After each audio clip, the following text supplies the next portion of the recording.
पसंद आए तो कमेंट बॉक्स में ओम नमः शिवाय जरूर लिखिए। साथ ही अगर आपने अभी तक मेरे चैनल को सब्सक्राइब नहीं किया तो सब्सक्राइब कर लीजिए और बेल आइकॉन पर क्लिक जरूर कीजिए, जिससे हमारे वीडियो के नोटिफिकेशन आपको मिलते रहें। अब सुनिए ये कहानी। किसी नगर में एक सेठ अपनी पत्नी के साथ रहते थे। सेठ जी बहुत ही धार्मिक थे और भगवान शिव के परम भक्त थे। वो रोज भगवान शिव का पूजन करते थे। कुछ दिनों बाद सेठानी ने एक पुत्री को जन्म दिया, लेकिन पुत्री के जन्म के समय सेठानी की मृत्यु हो गई, तो उनकी पुत्री का नाम दुखनी रखा गया। सेठानी की मृत्यु से सेठ बहुत दुखी रहते थे। उनकी पुत्री अभी बहुत छोटी थी, तो सारे रिश्तेदार सेठ जी से दूसरी शादी करने के लिए कहते, लेकिन सेठ जी शादी करने के लिए मना कर देते। तब रिश्तेदारों ने कहा, देखो तुम्हारी बेटी अभी बहुत छोटी है, इसकी देखभाल कौन करेगा, इसे अकेले कैसे पालोगे। तब सेठ ने बेटी के बारे में सोचकर शादी के लिए हाँ कर दी। कुछ ही दिनों में सेठ की दूसरी शादी हो गई, लेकिन सेठानी उस बच्ची से बिल्कुल भी प्यार नहीं करती थी। धीरे धीरे समय बीतता है और इस सेठानी के भी एक बेटी ने जन्म लिया। सब बहुत खुश थे। इसका नाम सुखनी रखा गया। धीरे धीरे दोनों बेटियां बड़ी होने लगीं। दुखनी भगवान शिव का पूजा पाठ किया करती थी और सोमवार का व्रत भी रखती थी।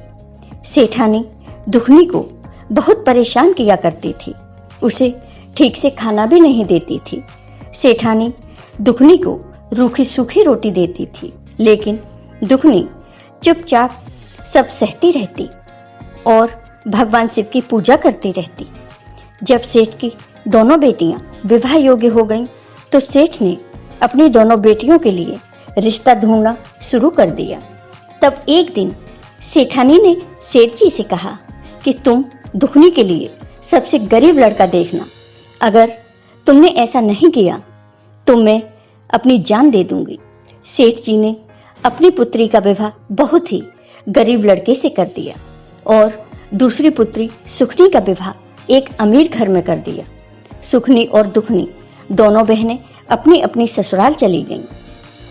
दुखनी का पति बहुत गरीब था और वह कुछ काम भी नहीं करता था। दुखनी ही दूसरों के घरों में काम किया करती थी और अपनी गुजर बसर कर रही थी, लेकिन उसने शिव जी की पूजा करना और सोमवार का व्रत रखना नहीं छोड़ा। सावन के महीने में वह हर रोज मंदिर जाती और सावन सोमवार का व्रत भी रखती। धीरे धीरे समय बीतता है और दुखनी और सुखनी दोनों बहनों के बच्चे भी हो जाते हैं।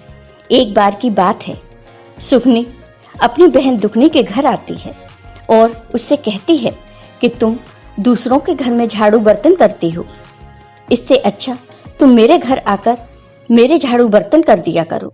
मैं तुम्हें पैसे दे दिया करूंगी और बचा खुचा खाना भी दे दिया करूंगी।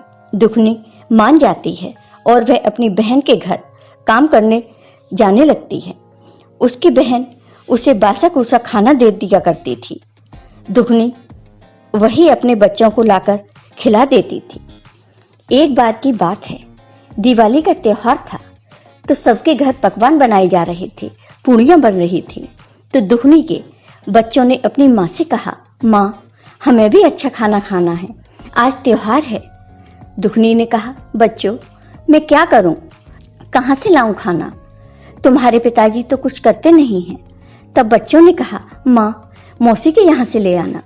तब दुखनी अपनी बहन सुखनी के घर गई और अपनी बहन से कहा कि आज त्योहार है, तो अभी का बना हुआ ताजा खाना दे दो, मेरे बच्चे भूखे हैं, उन्हें आज अच्छा और ताजा खाना खाने का मन है।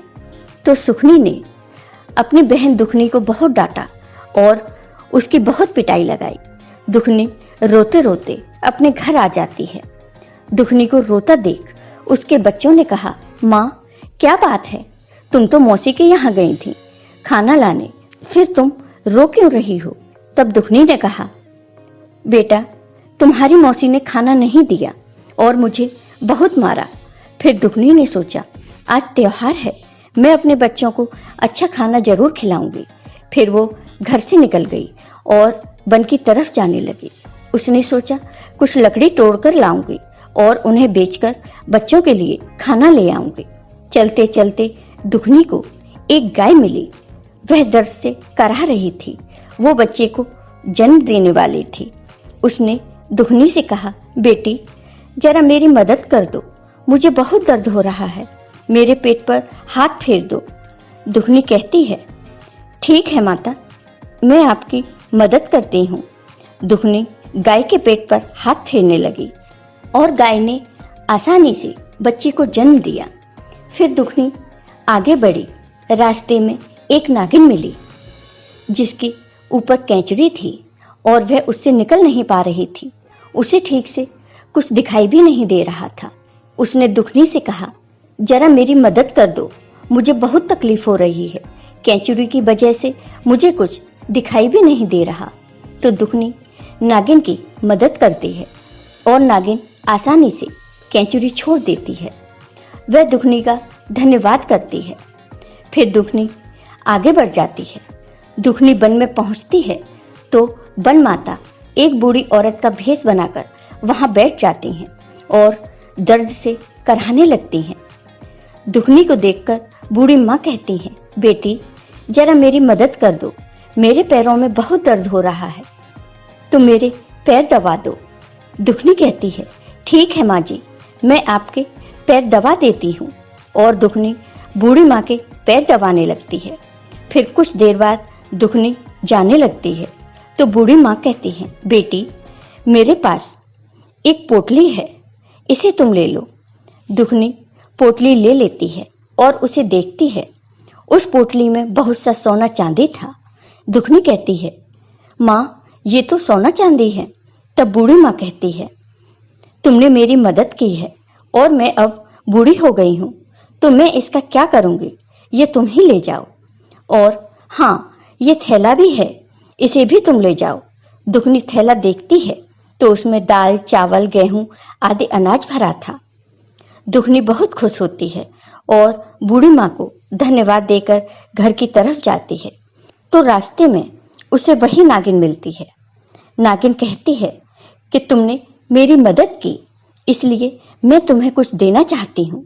फिर नागिन एक मणि दुखनी को देती है और कहती है, इसे ले जाकर अपने घर में रख देना, तुम्हारे घर में धन धान की कभी कमी नहीं होगी।